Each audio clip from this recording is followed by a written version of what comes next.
Padre, es un gozo juntarnos con personas de fe igual a la nuestra. Y recuerdo que mi madre decía cuando yo era niño, Tom, somos personas peculiares porque la Biblia lo dice. Y cuando más nuestra cultura se divide y vemos que realmente somos personas peculiares, y por eso es maravilloso reunirnos con las personas que tienen la misma fe, y que tenemos nuestra fe y amor para Jesús y por Jesús como algo en común. Y esta es verdaderamente la familia de Dios. Y te damos gracias por esto, que podemos estar juntos. Te pido esta mañana, Padre, que seamos sensibles a tu Espíritu Santo. Cada uno de nosotros oigamos que cuando nos hablas de tu corazón de amor, que seamos sensibles al traer ese mensaje. Y también oramos por el Ministerio de Niños que está aquí al lado. Bendice a esos niños al aprender de un Jesús en quien pueden confiar y seguir toda su vida, porque en las décadas que vienen ellos van a necesitar saber eso. Entonces bendícelos hasta el final. En el nombre de Jesús. Y todo el pueblo dijo, amén. Estamos en Ezequiel capítulo 34. Si necesitas una Biblia, te pueden traer una. Ezequiel 34. No sé si viste esto, pero había muy malas noticias en el Capitolio esta semana. Una ley que firmó el gobernador le dijo a los 7 enanitos que aunque pueden reunirse, solamente podían como 6, y uno no estaba feliz. Bueno, quería compartirles, yo no estaba feliz ayer. Teníamos una banana y Ted y yo casi siempre tenemos por separado una banana en la mañana, y le dijo Sue a Ted, hay solamente una banana, tienes que compartir esa banana con Tom. Y él dijo, bueno, lo voy a compartir con Tom. Entonces salí de mi oficina y miré en mi cocina, y esto es lo que vi. No, yo no estaba muy feliz. Bueno, veamos si podemos descubrir esta mañana cómo orar más eficazmente para que realmente podamos decir que somos felices. Como contexto en esta mañana, Ezequiel capítulo 34, versículo 25 hasta el final, habla del nuevo pacto de Dios con los judíos y se refiere al cumplimiento del pacto con los judíos durante el reinado de 1000 años con Cristo. Hay algunas cosas que van a solamente suceder en ese tiempo. Entonces leamos, capítulo 34, 25. Haré un pacto de paz con mi pueblo y alejaré de la tierra a los animales peligrosos. Entonces los israelitas podrán acampar seguros en los lugares más silvestres y dormir sin temor en el bosque. Bendeciré a mi pueblo y sus hogares alrededor de mi colina sagrada. En la temporada oportuna les enviaré las lluvias que necesiten. Habrá lluvias de bendición. Los huertos y los campos de mi pueblo darán cosechas abundantes y todos vivirán seguros. Eso no ha sucedido todavía. Una vez que yo rompa las cadenas de su esclavitud y los rescate de quienes los esclavizaron, entonces sabrán que yo soy el Señor. Ya no serán presa de otras naciones, ni animales salvajes los devorarán. Vivirán seguros y nadie los atemorizará. Haré que su tierra sea famosa por sus cosechas, para que mi pueblo nunca más pase hambre ni sufra los insultos de naciones extranjeras. De ese modo sabrán que yo, el Señor su Dios, estoy con ellos, y sabrán que ellos, los israelitas, son mi pueblo. Dice el Señor soberano. Ustedes son mi rebaño, las ovejas de mi prado. Ustedes son mi pueblo, y yo soy su Dios. Yo, el Señor soberano, he hablado. De nuevo, el contexto aquí es que después de los 7 años de tribulación, en ese tiempo, durante ese periodo de 7 años, 2/3 partes de la población de judíos será muerta, serán matados. Y lo leemos en Zacarías. 2/3 de los habitantes del país serán cortados y morirán, dice el Señor, pero quedará 1/3 en el país. A este último grupo lo pasaré por el fuego y los haré puros. Los refinaré como se refina la plata y los purificaré como se purifica el oro. Invocarán mi nombre y yo les responderé. Les diré, este es mi pueblo, y ellos dirán, el Señor es nuestro Dios. Es interesante en ese versículo, parece que Él va a purificarlos a todos como grupo, y eso es realmente lo que va a suceder, porque leemos en Romanos que durante ese periodo de 7 años, todo el tercio de judíos vendrán a Cristo a su fe en Cristo. Pablo hablando dice, mis amados hermanos, quiero que entiendan este misterio para que no se vuelvan orgullosos de ustedes mismos. Parte del pueblo de Israel tiene el corazón endurecido, pero eso solo durará hasta que se complete el número de gentiles que aceptarán a Cristo. Entonces todo Israel será salvo. Entonces la idea es que durante ese tiempo, cuando las terceras partes de judíos, o sea, se maten las 2/3 partes, lo que queda, todo como grupo van a conocer a Cristo. El velo se le va a ser quitado y Él va a ser reconocido como el Mesías. Entonces, en el reinado milenario de Cristo, nosotros estaremos aquí reinando con Cristo. La Biblia dice que Dios va a cumplir su pacto de paz con los judíos. Y la palabra paz es muy significativa, es shalom. Dice, yo haré un pacto de paz con ellos, un pacto de shalom con ellos. William Barclay define así, en la Biblia la palabra shalom no es simplemente la ausencia de problemas y dificultad y angustia. Shalom significa todo lo que hace para el bien supremo del hombre, todo lo que se calcula que lo hace un hombre en el sentido más elevado del término, todo lo cual se calcula hace la vida digna de ser vivida. Eso es lo que se desea a esta persona. Es interesante que cada vez que oigo la palabra paz, pienso en ello en sentido, quizás tú también, pienso en ello en sentido inactivo y negativo. Es decir, la ausencia de pelea, la ausencia de guerra, la ausencia de violencia. El aspecto activo positivo que habla Barclay, o sea, sobre Shalom, aquí es casi nunca considerado hoy en esa manera. Es hermoso. La promesa que promete, esa paz que promete Dios en el milenio es que va a prometer la paz con el hombre y uno con el otro. Isaías 11:6 dice, en ese día el lobo y el cordero vivirán juntos. El leopardo se echará junto al cabrito, el ternero y el potro estarán seguros junto al león, y un niño pequeño los guiará a todos. Isaías 65 tiene la misma idea, el lobo y el cordero comerán juntos, el león comerá heno como el buey, pero las serpientes comerán polvo. En aquellos días nadie será herido ni destruido en mi monte santo. Yo, el Señor, he hablado. Y adicionalmente la Biblia dice que habrá paz entre los hombres. Isaías 2:4. El Señor mediará entre las naciones y resolverá los conflictos internacionales. Realmente su reino en Jerusalén lo hará. Ellos forjarán sus espadas en rejas y arado y sus lanzas en herramientas para podar. No peleará más nación contra nación, ni seguirán entrenándose para la guerra. Qué maravilloso día será ese. Entonces Judá y los judíos y los gentiles, descubrimos en ese periodo de tiempo, van a vivir en paz. Y hay algo muy significativo en 27 y 30. 27 dice, los huertos y los cantos de mi pueblo darán cosecha abundantes. Una vez que rompa las cadenas de la esclavitud y los rescate de quienes los esclavizaron, entonces sabrán que yo soy el Señor. Y verso 30. De ese modo sabrán que yo, el Señor su Dios, estoy con ellos. Y sabrán que ellos, los israelitas, son mi pueblo, dice el Señor soberano. ¿Por qué eso es significativo?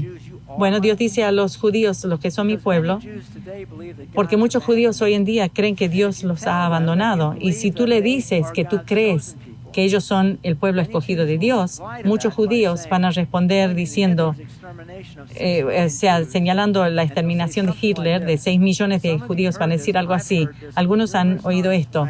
Yo he oído numerosas veces cuando le digo a los judíos, van a decir, si Dios hace esto a los escogidos suyos, entonces que escoja a otro.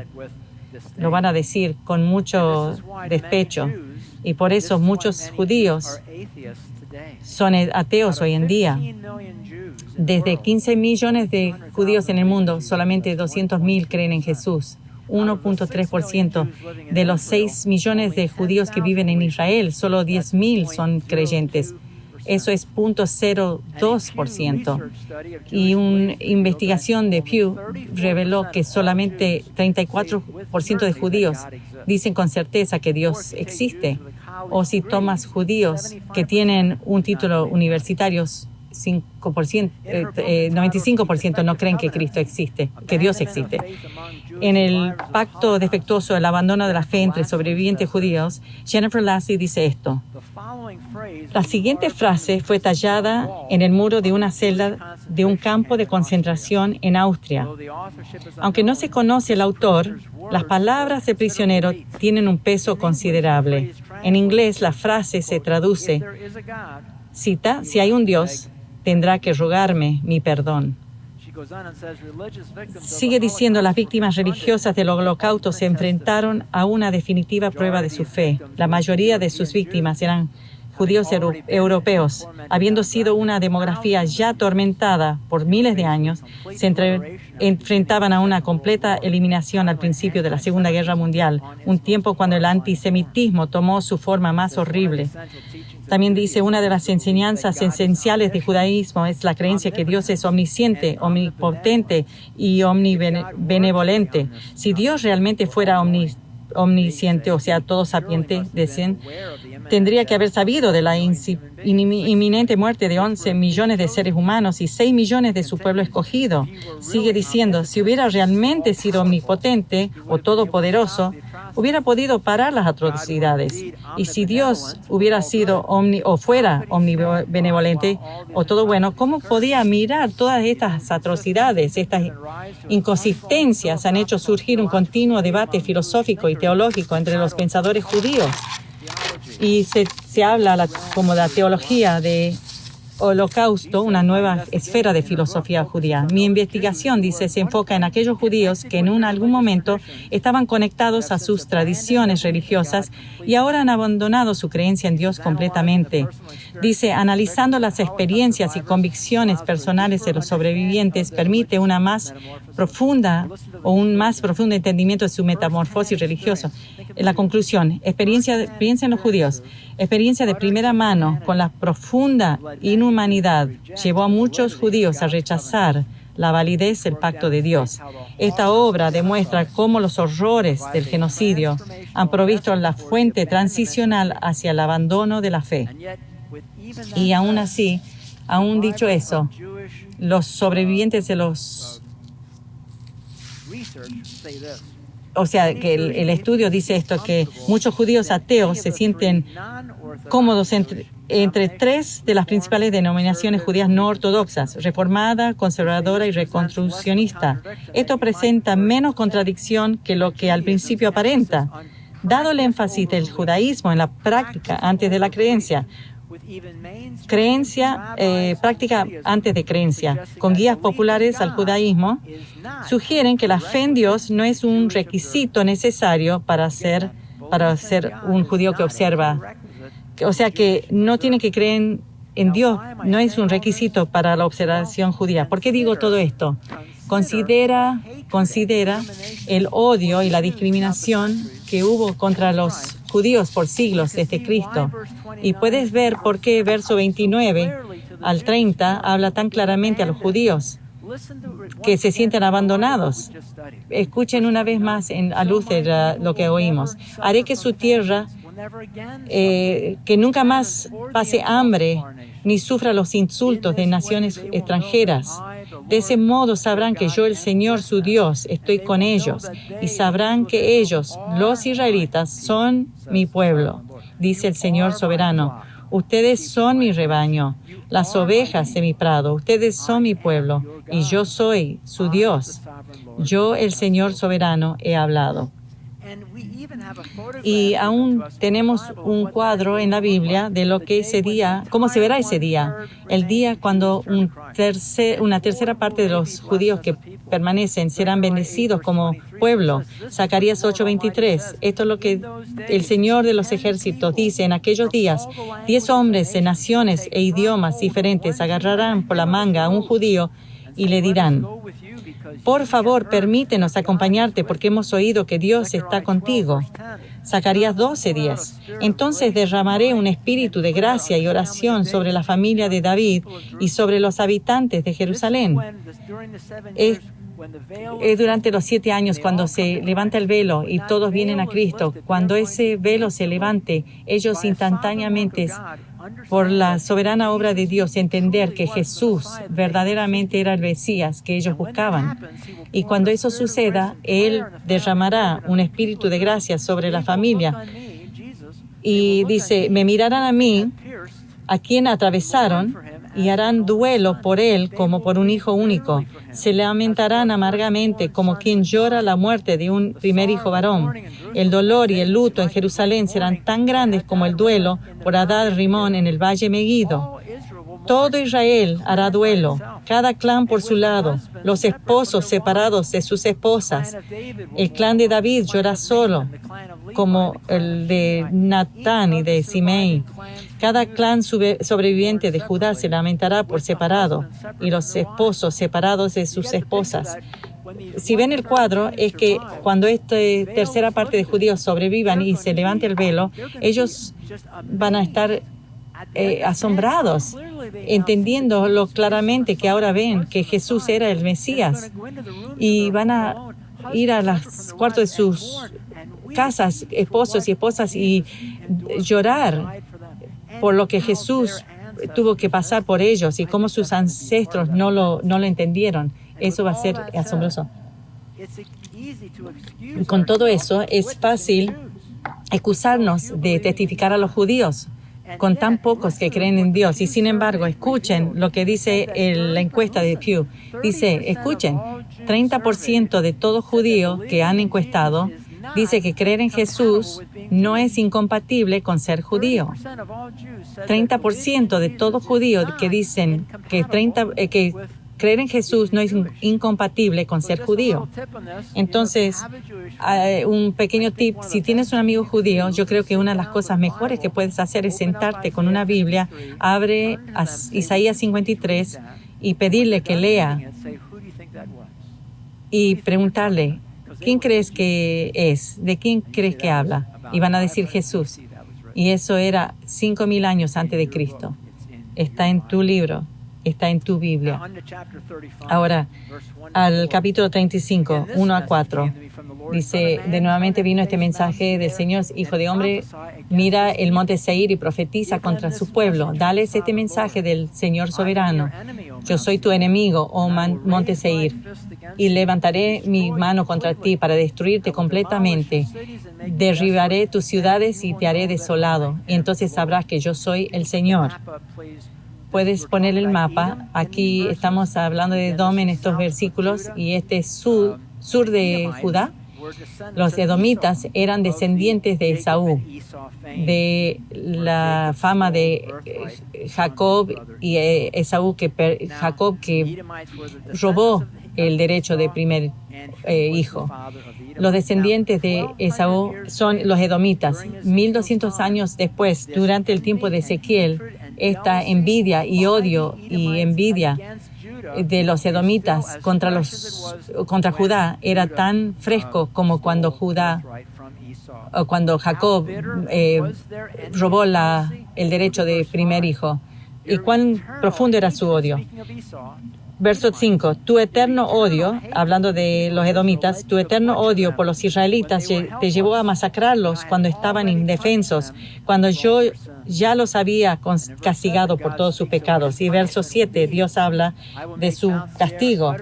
Haré del monte Seir una desolación total, mataré a los que traten de escapar y a cualquiera que regrese. Llenaré tus montes con los cadáveres, tus colinas, valles y barrancos se colmarán de gente masacrada a espada. Te dejaré desolado para siempre, tus ciudades jamás se reconstruirán. Entonces sabrás que yo soy el Señor. Palabras fuertes, pero el comentario a los edomitas está en el verso 15. Tú te alegraste cuando el territorio de Israel fue devastado. Ahora, o sea, estaba feliz porque su herencia le fue quitada. Ahora yo me alegraré de tu desolación. Serán exterminados ustedes, pueblo del monte Seir, y todos los que viven en Edom. Entonces sabrán que yo soy el Señor. Ahora, cuando dice que ellos se regocijarán, quiere decir estar felices, es darle placer. Encontramos ese placer en ver que los de Judá eran destruidos. Hay una aplicación para nosotros aquí. La envidia es tan peligrosa y tan feo pecado. ¿Por qué? Porque es decirle a Dios que estás insatisfecho con lo que tienes, con lo que no tienes, que Él no te ha dado. En segundo lugar, expresa a Dios tu enojo de que otro lo tiene, lo que tú no tienes. Eurípides llamó la envidia la más grande enfermedad entre los hombres. Es la esencia que no describe al espíritu que desea lo que tiene otro, pero describe el espíritu que guarda rencor porque la otra persona tiene esas cosas. En realidad no es que quiere las cosas para sí, solo quiere quitarle al otro porque no le gusta que lo tiene. Los estoicos lo definían como pena por el bien de otra persona. Es muy feo. Basil lo llamó pena por la buena fortuna de tu prójimo. Esa calidad no tanto del envidioso, sino la mente amargada porque otro que no seas tú es bendecido. ¿Cómo tratamos con la envidia? Primeramente, lo tenemos que llamar lo que es, pecado. Cuán fácil dejamos envidia como un pecado, como nada. O sea, la codicia, el crimen es peor. Pero la envidia no lo pensamos mucho. Pero Santiago capítulo 3 dice, pues donde hay envidias, ambiciones egoístas, también hay desorden y toda clase de maldad. Eso es profundo. He dicho esto antes. Satanás vive por las cosas técnicas. Él no te puede tocar si tú caminas en la voluntad de Dios, no puede. Pero donde quiera que tú rompes una ley de Dios, donde Satanás tiene acceso a ti, si tú lo rompes, él tiene puerta abierta para entrar. Y mira lo que dice de la envidia. Donde hay envidias y ambiciones egoístas, hay toda clase de maldad. ¿Tú quieres abrir la puerta para todas las maldades? Eso es terrible. Cuando tú tienes envidia y ambiciones egoístas, tú abres esa puerta y no creas que Satanás no va a entrar. Él espera esas cosas, esas pequeñas cosas técnicas y se va a tomar ventaja. Ezequiel 36. Este es buen punto que cuando decidimos seguir a Dios, Él rápido va a cambiar. Hijo de hombre, profetiza a los montes de Israel y dales este mensaje. Oh montañas de Israel, oigan la palabra del Señor. Esto dice el Señor soberano. Sus enemigos se mofaron de ustedes diciendo, ajá, ahora las alturas antiguas nos pertenecen. Por lo tanto, hijo de hombre, da este mensaje a los montes de Israel. De parte del Señor soberano, sus enemigos los atacaron por todas partes, los hicieron propiedad de muchas naciones y objeto de mucha burla y calumnia. Por lo tanto, montes de Israel, oigan la palabra del Señor soberano. Él habla a las colinas y a los montes, a los barrancos y a los valles, a las asoladas tierras baldías y a las ciudades abandonadas de hace tiempo que fueron destruidas por otras naciones vecinas. Esto dice el Señor, el enojo de mis celos arde contra esas naciones, especialmente contra Edom, porque me trataron con total desprecio cuando, con aires de triunfo, se apoderaron de mi tierra y la tomaron como botín. Si tú puedes poner el ciclo del pecado, esto explica dónde está Israel en este momento. Comenzamos con paz y prosperidad, la bendición de Dios que viene sobre nosotros, y a vivir en esa paz y prosperidad. Pronto llegamos a tener una apatía y a ceder. Y después pecamos y vamos a rebelión y paganismo. Y ahí donde está Israel, Judá está en este tiempo, en Ezequiel, en el paganismo. Después viene la guerra, el hambre y plagas y la esclavitud. Fue cuando fue conquistada Israel en 585 a.C. Y después van a Babilonia. Entonces va a haber un tiempo de confesión, arrepentimiento y clamar a Dios. Y el ciclo se completa cuando Dios escucha, salva y restaura, y que lleva la paz y prosperidad y sigue el ciclo. Ahora, para señalar el punto, considera que el tono en la palabra de Dios va suavizándose. Ezequiel 1:5, ya lo leímos. Ya leímos eso. Hay una profecía similar que Dios al monte de Israel unos años antes, en Ezequiel 6. Leímos esto antes. Es el mismo escenario, pero las palabras son muy diferentes. Dios dice, serán tus ídolos derribados. Todos aplastaré tus santuarios, todos tus altares serán demolidos, tus lugares cultos serán destruidos, mataré a la gente delante de sus ídolos, arrojaré cadáveres y ustedes sabrán que solo yo soy el Señor. Ahora ve, el tono es diferente en capítulo 36. Por lo tanto, profetiza a las colinas y a los montes, a los barrancos y a los valles de Israel. Esto dice el Señor soberano. Estoy furioso porque pasaron vergüenza ante sus naciones vecinas. Verso 9. Ya ven, ustedes me importan y les prestaré atención. Su suelo será arado y se sembrarán cultivos. Aumentaré en gran manera la población de Israel y las ciudades en ruinas se reconstruirán y se llenarán de gente.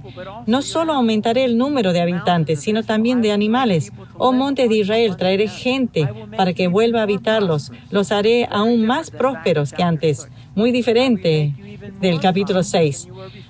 Lo haré más próspero que antes. Así sabrán que yo soy el Señor.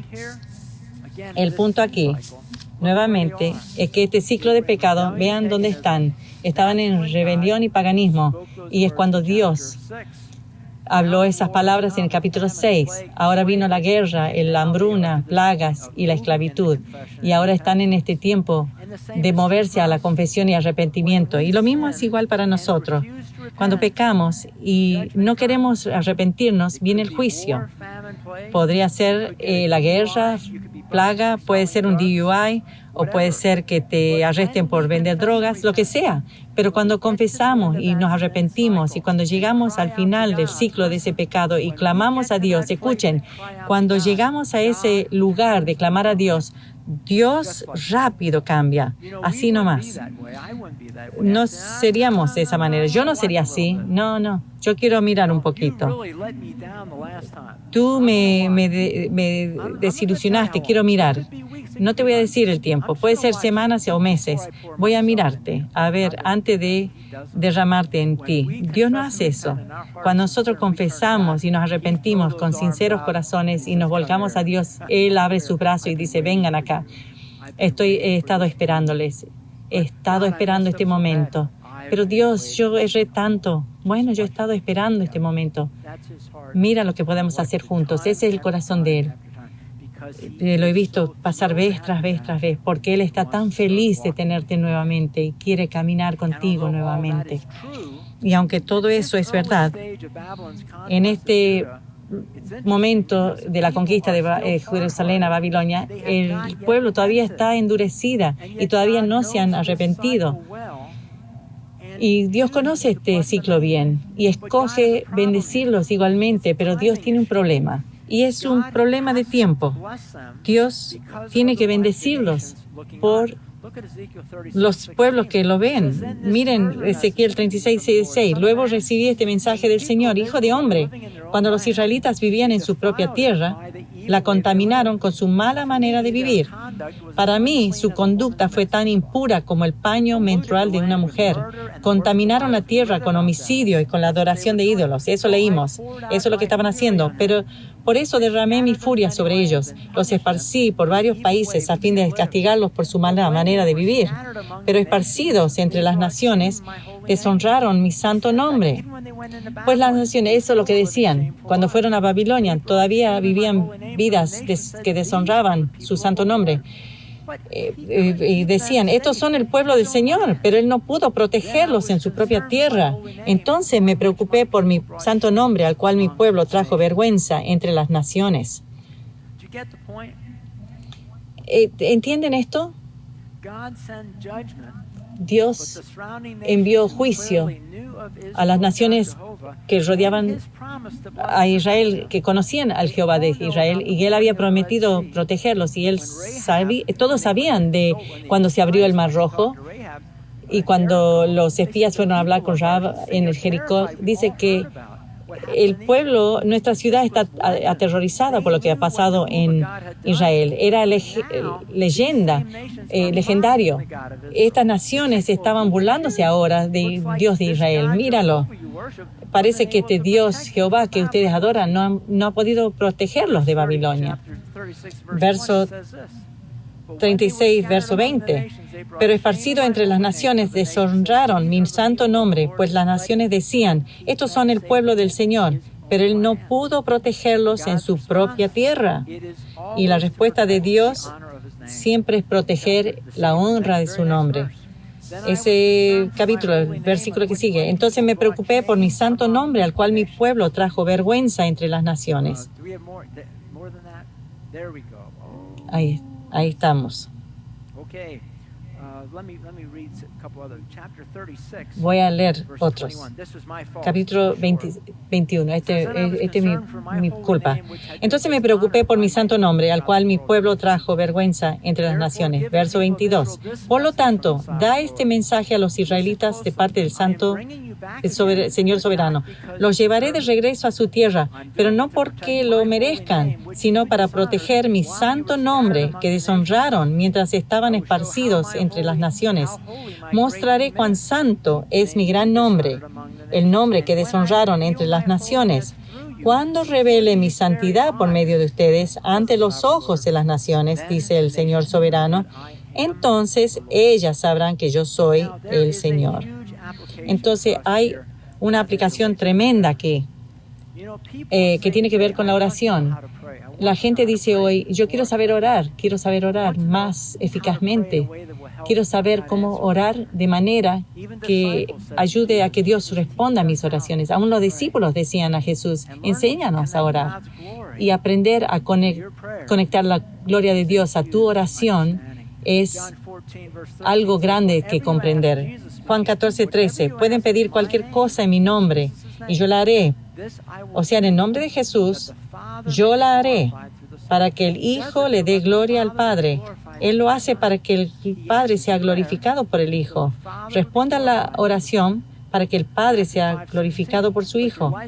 Mateo 5:16. De la misma manera, dejen que sus buenas acciones brillen a la vista de todos, para que todos alaben a su Padre.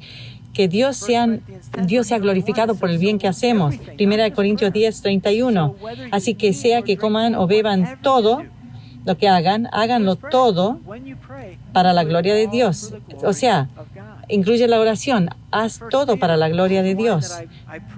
1 Pedro, hay una línea que oro cada mañana al orar los oráculos de Dios. Que todo lo que diga sea para que Dios sea glorificado por Jesucristo. Que yo hoy, al hablar y ministrar hoy, con la habilidad de Dios, sea para la gloria de Dios a través de Jesucristo. Todo lo que hacemos, lo hacemos para la gloria de Dios. ¿Aún mis oraciones? ¿Preguntas? Sí, especialmente tus oraciones. Te doy un ejemplo. Digamos que quieras dejar de fumar y yo te pregunto por qué. Y tú dices algo así. Bueno, mi médico me lo pide. O mis chicos me molestan por ello. O dices, gasto demasiado dinero en fumar. O dices, he leído que mi cuerpo es templo del Espíritu Santo y no quiero arruinar el templo. Eso es lo que tú quieres. Pero ¿qué es lo que quiere Dios a través de la respuesta de esa oración para dejar de fumar? Es fácil. Juan 14:13. Pueden pedir cualquier cosa en mi nombre y yo la haré para que el Hijo le dé gloria al Padre. Primero en tus oraciones es que Dios sea glorificado por tus oraciones. Ese es lo principal. Eso como nueva meta en mi oración de dejar de fumar cambia así. Padre, te pido que tú me ayudes a dejar de fumar para que cuando yo sea liberado, yo glorifique tu santo y grande nombre y al contarle a otros lo que tú hiciste por mí, algo que nunca podría haber hecho yo solo, que tú recibas la honra, la gloria y la alabanza. Y hombres y mujeres, es lo que Dios busca en nosotros en oración. Hay un versículo, lo dice tan claramente en Salmos 50, 14 y 15. Haz que la gratitud sea tu sacrificio a Dios y cumple los votos que le has hecho al Altísimo. Luego llámame cuando tengas problemas y yo te rescataré y tú me darás la gloria. Ese es el trato. Nosotros clamamos a Dios, Él nos rescata y nosotros ¿qué hacemos? Le damos a Él la gloria. El rey David lo tenía tan claro. Escuche algunas de sus oraciones. Capítulo 9, 14. Sálvame para que te alabe públicamente en las puertas de Jerusalén, para que me alegre porque me has rescatado. Salmo 31. Tú eres mi roca y mi fortaleza por la honra de tu nombre. Ya lo entendía. Sácame del peligro. Vuelve a esto. ¿Cuántas veces has orado, Dios, por el honor a tu nombre? Sálvame de mi jefe hoy, para honrar tu nombre. Cualquier cosa que tú pidas. ¿Cuántas veces hemos orado eso? Escucha, Salmo 35, 18. Sálvame y te agradeceré públicamente ante toda la congregación, porque ante el pueblo más grande. Este va al pueblo de Philly y agarra el micrófono. Miren, les cuento lo que Dios hizo por mí. Quizás no lo haga. El Salmo 71, 17. Oh Dios, me has enseñado desde mi tierna infancia y yo siempre les cuento a los demás acerca de tus hechos maravillosos. Salmo 79, 9. Ayúdanos, oh Dios, en nuestra salvación. Ayúdanos por la gloria de tu nombre. Sálvanos y perdona nuestros pecados por la honra de tu nombre. Salmo 143. Para gloria de tu nombre, oh Señor, preserva mi vida. Por tu fidelidad, sácame de esta angustia. Para algunos de ustedes, estos temas como fumar o tomar o pornografía son fortalezas en sus vidas, que necesitan todo el poder que puedas tener. 2 Corintios 10, 4 dice, usamos las armas poderosas de Dios, no las del mundo, para derribar las fortalezas del razonamiento humano, para destruir argumentos falsos.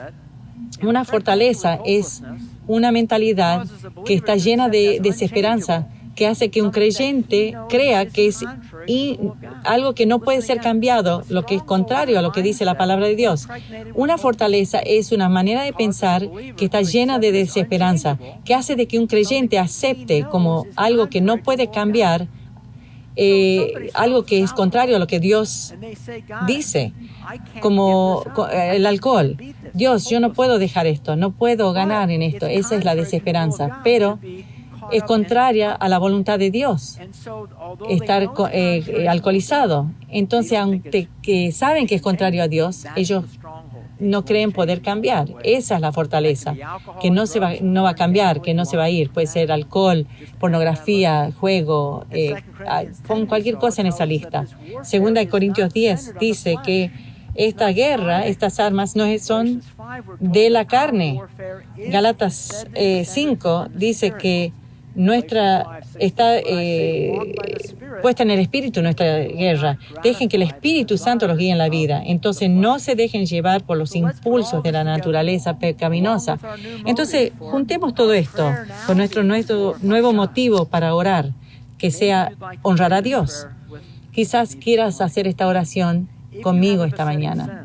Si tú tienes un pecado, si el Satanás tiene una fortaleza sobre ti, un hábito pecaminoso que no puedes romper, entonces te animo que hagas esta oración bíblica conmigo ahora. Agachemos nuestros rostros ahora. Si tú quieres orar esto, hazlo en silencio en tu corazón. Querido Dios, tengo este hábito pecaminoso que el enemigo ha usado para crear una fortaleza en mi vida, un hábito que odio. Y tu palabra dice que las armas de mi guerra, de mi lucha, no son de la carne. No es por tratar de ser mejor o hacer cosas mejores o actuar mejor y pecar menos. Todo eso es mi carne. En vez de esto, yo creo tu palabra, que mi naturaleza vieja ha sido crucificada en la cruz. Y como tal, el pecado ya no tiene control sobre mi vida levantada de nuevo. Entonces escojo vivir en el poder de tu Espíritu Santo, que Gálatas 5:16 prometa que si yo camino en el Espíritu, no gratificaré o me dejaré llevar por los impulsos de la carne. Entonces mi motivo para vencer esta fortaleza es traerte a ti gloria y honor entre toda la gente, entre mucha gente, que yo les voy a contar cuando sea derrotada esta fortaleza, que Dios lo use para darle honra y gloria a Él. Entonces, para cerrar esta mañana, 2 cosas prácticas creo dejarles hoy. Número 1, escuchen. Cuando tú leas la historia del Antiguo Testamento, mira cómo los héroes de la fe claramente usaban la gloria de Dios como su motivo principal para ser respondidas sus oraciones. Y cómo Dios respondió está en todas partes. Segundo, aprende a hacer esto tú mismo y encontrarás que va a cambiar tus oraciones de tener que ver contigo a que sean lo que Dios y lo que Dios quiere, que siempre debe ser que Él sea honrado y glorificado a través de tus oraciones. Cerremos en oración. Padre, te damos gracias por la verdad de tu palabra. Si tú estás aquí por primera vez y estás escuchando la radio, estás en internet, quizás has oído la cruzada y todavía no has puesto tu fe y tu confianza en Jesús. Si lo quieres hacer, te invito ahora mismo a hacerlo. Y esto sucede con una simple oración. Vino a un gran costo en la cruz, pero lo hizo tan disponible a ti. Si quieres hacer eso, haz esta oración, inquietud en tu corazón. Padre, yo reconozco que he errado, he sido un pecador y te pido que me perdones. Y recibo la muerte de Jesús en la cruz como pago para mis pecados. Al Él morir en mi lugar, fue para que yo sea libre y esté justo ante tu vista. Ahora, Dios, ayúdame a vivir una vida que te agrada. Dios, te amamos, te damos gracias y te damos gracias por tu presencia aquí, por tu Espíritu Santo, que tú seas el Maestro esta mañana. Lo oramos en el nombre de Jesús y todo el pueblo de Dios dijo, amén. Por favor, pónganse de pies y que Dios lo bendiga a cada uno de ustedes.